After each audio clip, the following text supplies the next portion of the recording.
start? Louis. My glasses on. We're going to refill. No. You can't take them off now. I'm going to have continuity is key. I have to change my shit in this.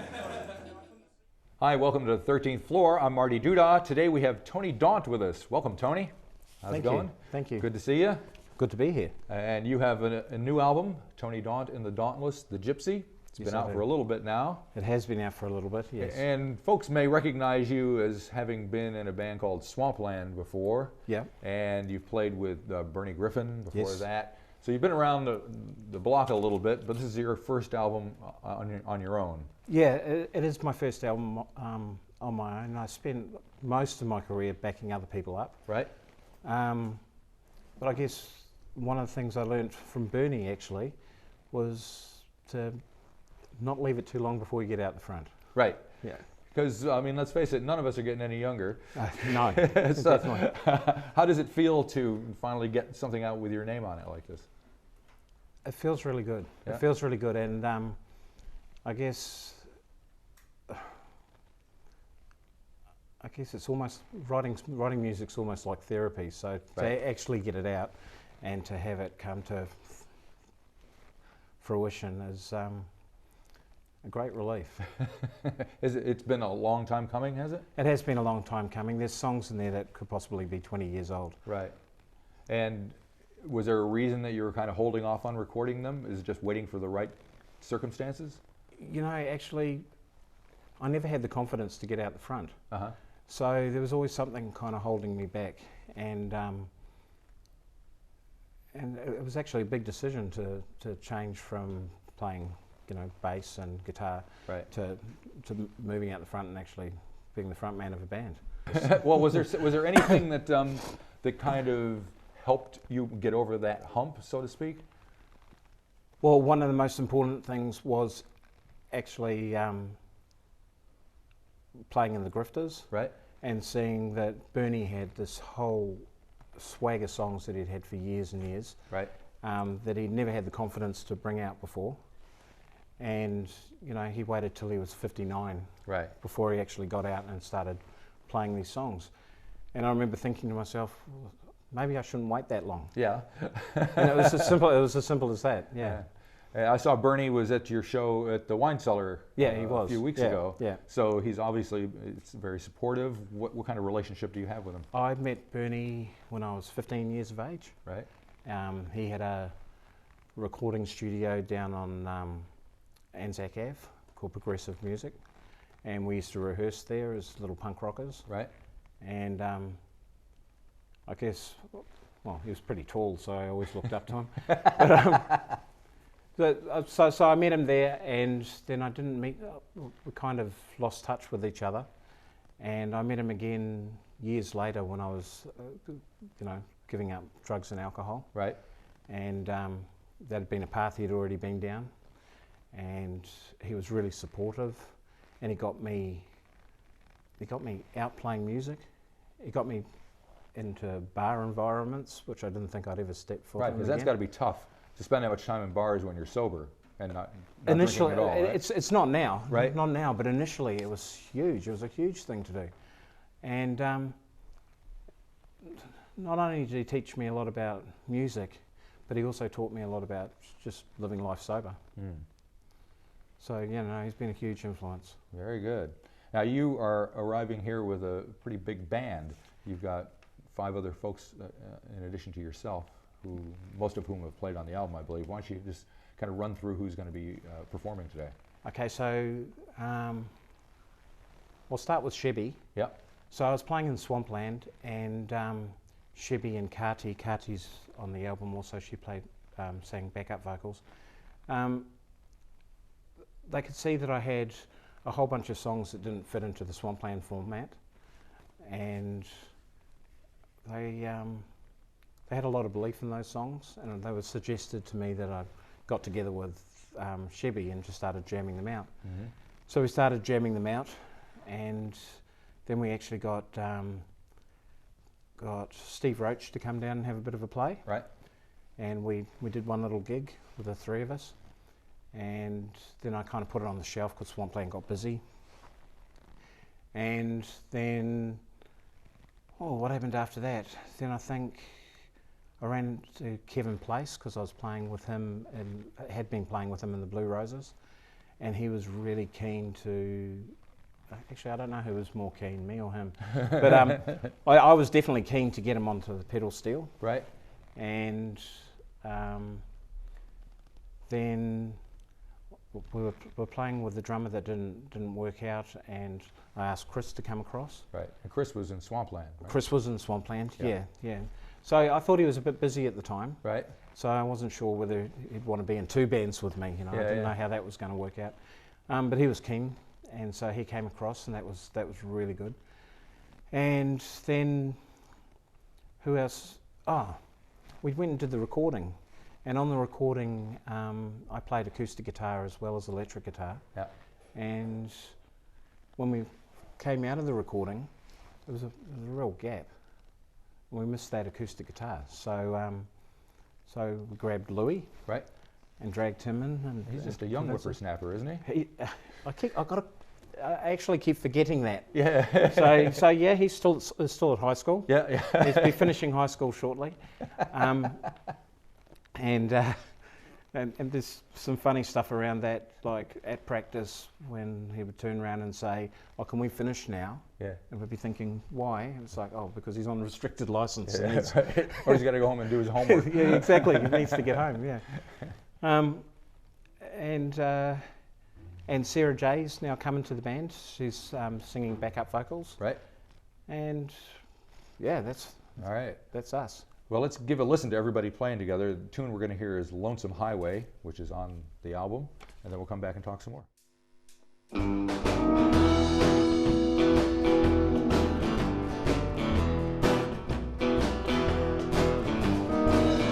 Walk a lonesome highway, a long road it seems, in a borrowed coat and real tight shoes that hurt my tight feet. My destination's unclear, but when I get there, guess I'm gonna have to think all the things I need. Childhood memories I played for you, but you made for me.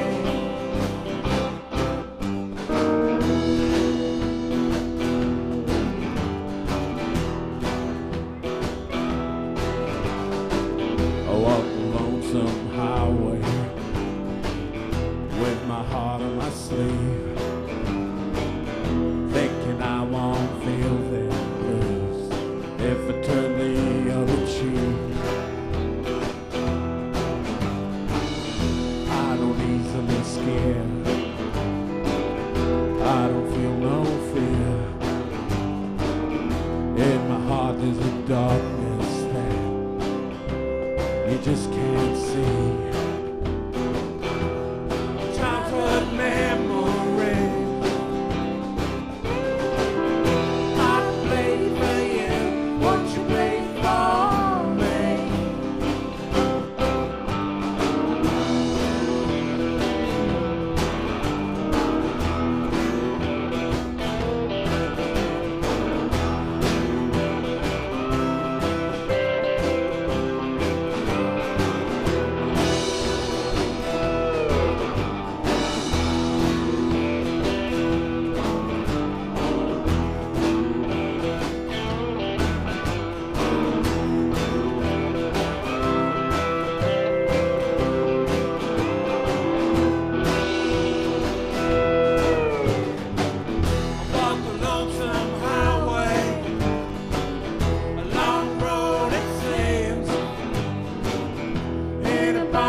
Today we're here with Tony Daunt. We just heard Tony Daunt and the Dauntless perform a tune called Lonesome Highway off the album The Gypsy.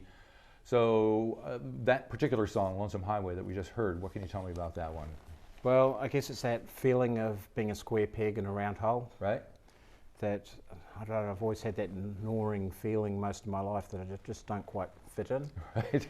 And I guess it started in, I was aware of it in primary school. And there was stuff around that which I can see now. I can understand why. I went to a Catholic school, but I wasn't a Catholic. So there's a lot of stuff that actually happened at the school that was happening on the weekend around church and the parish that I was unaware of. And Right, you weren't a part of. no, so you'd actually get to school and there's all the stuff that happened, or everyone seemed to know what was going on, and there was always a buzz about something that everyone was aware of, and I wasn't quite aware. So I always had that feeling I was just a bit left of centre. And then, of course, by the time I was a teenager, I got heavily involved in the punk scene. Right. And I guess made sure I was left of centre. Right. But joining the punk scene, did that kind of help you become part of a gang of some sort? Well, that's there's the solidarity in that. Yeah, definitely. There's that finding yourself insulated by like-minded people. Right. But of course, there's a downside to that as well, which is I also got involved in the drug scene, and you do a similar thing where you can kind of rationalise your behaviours because everyone else is doing the same Right. thing. There is a tendency, and I noticed it when I watched the film about Head Like a Hole, it's playing at the film festival, to kind of, just kind of take for granted that there's this rock and roll lifestyle, it's always called, which everybody is kind of a secret code for, we just took lots of drugs and did whatever we wanted to do and act irrationally, and people tend to think that that's fairly glamorous. Having come out the other end of it, what would you say to younger people who are thinking about that and who see that kind of behavior depicted? Well, it's not glamorous at all. Right. And it was actually interesting. I remember a guy called, he's a blues guitar player called Blind Dog Donnie, coming up to me once when I must have been 19 years of age, and I was playing in a band in Brisbane. And I think we'd taken a ridiculous amount of Valium before we played, which really isn't a good idea. Right. And he said to me, I do remember him saying to me that, he said, "Don't believe your own bullshit." And I never actually understood what he meant by that till years later, and then it floated back in, because we were living the rock and roll lifestyle, we were depicting the rock and roll lifestyle, but the point is very little rock and roll could actually occur, right? Because you didn't show up for things, you didn't rehearse. When you played badly, and you were dysfunctional, you had no money, so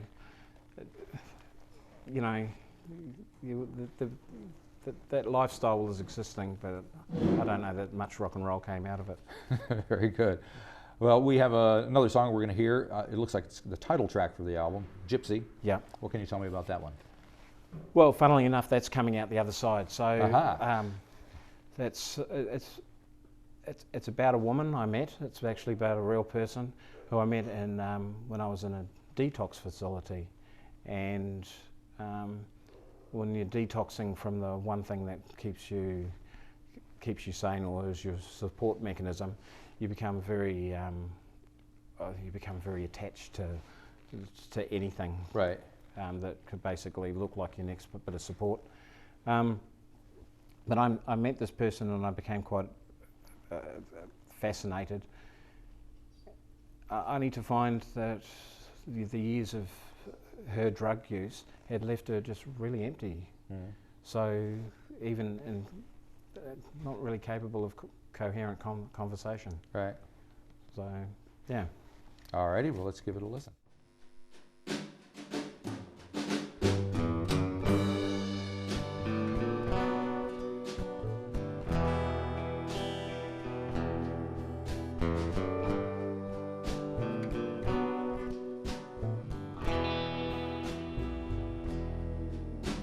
The gypsy, she moves in a way not quite real. Her everything is what I wanna steal. Lost a love and a life, a long time ago. She lives and she loves and she's not really there. I resist the temptation to play with her. Mesmerized by the dark pools of eyes that won't see anymore. Awaken gypsy, I'm by your side. Awaken gypsy, I'm by your side. Oh, why did we fall out of time? Awaken gypsy, I'm by your side. I said too little, but then again too much. She missed the moment that my heart got touched as I clung onto her every word from her red lips smile. It's like a child that has once lived too long, humming the words to a non-existent song from a place of hope and dreams that never won. Awaken gypsy, I'm by your side. Awaken gypsy, I'm by your side. Oh, why did we fall out of time? Awaken gypsy, I'm by your side.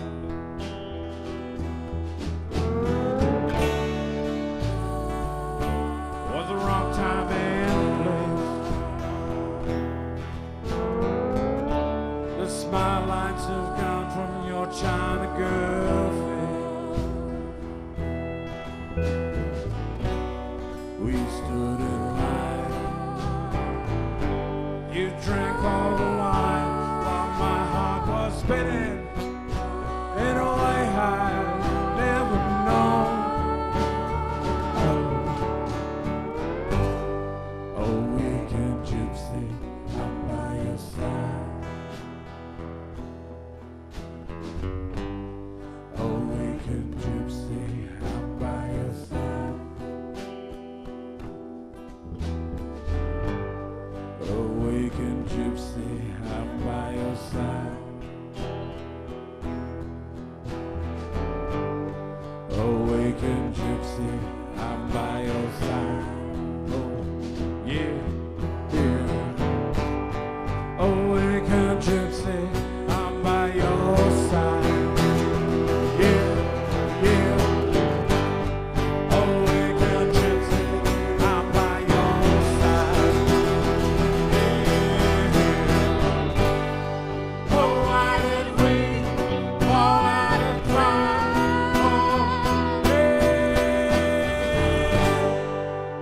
Awaken gypsy, I'm by your side again.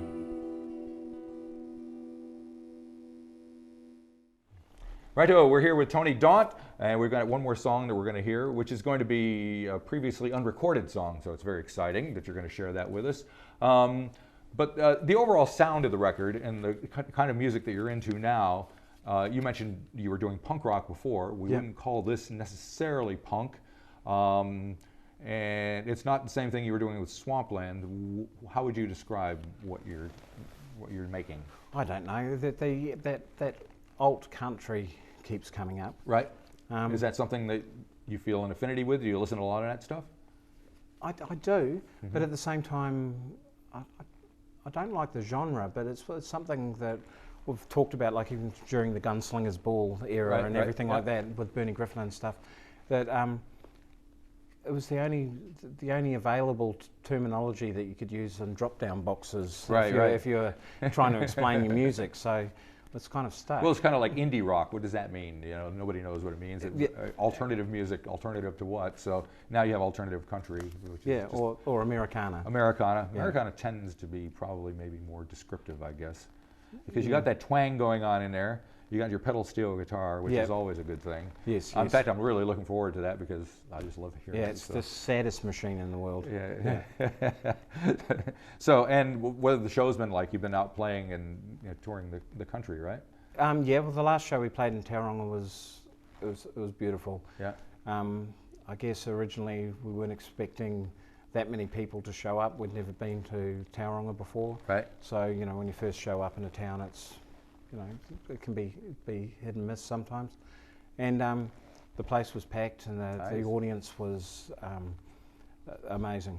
Cool. It was a really, really, really good experience. Got to feel good. Yeah. So definitely. you're not going to wait forever to put out a second album, then, I assume. Well, I've been asked to do another album. Nice. So I'm with AAA Records. Right. And we record at Red Room Studios with Matt Smith. Right. And he's already approached us and asked us when we're going to do the next album. Mm-hmm. So yeah, we're starting to, we're probably about halfway through writing the material. So is that where this song that we're going to be hearing fits in? Yeah, definitely. So it's called Unlovable Man. Unlovable Man. When was it written?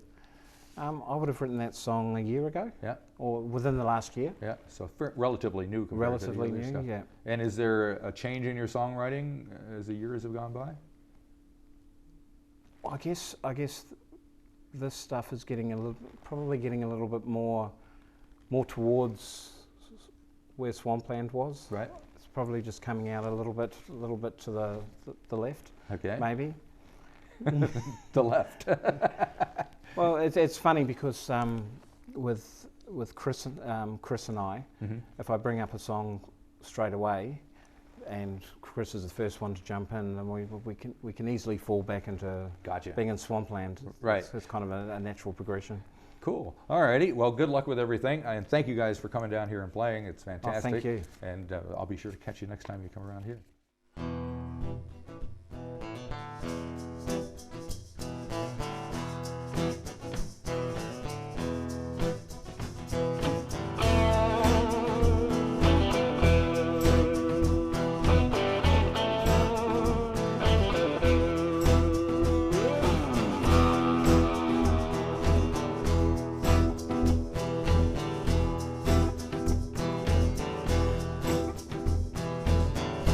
Here I am sitting here alone, yeah. Gone and lost everything I've known, and it's not my plan to be the unlovable man. It's not my plan to be the unlovable man.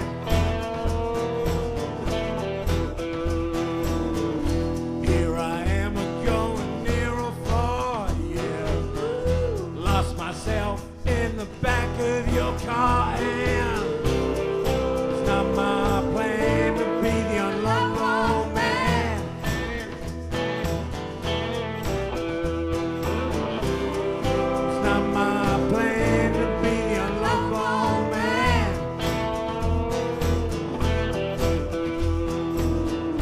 There's a game that I love to play, yeah. Will she come and will she stay? Oh, it's not my plan to be the unlovable man.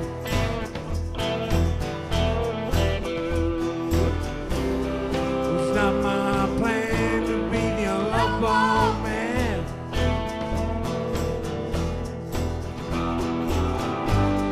I don't take things lightly. I hold them too hard.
play?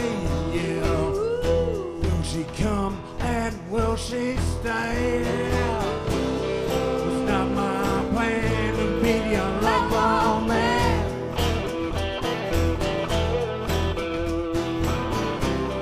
It's not my plan to be the unlovable man.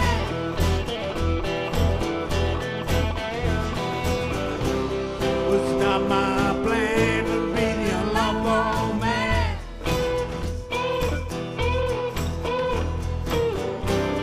Was not my plan to be the unlovable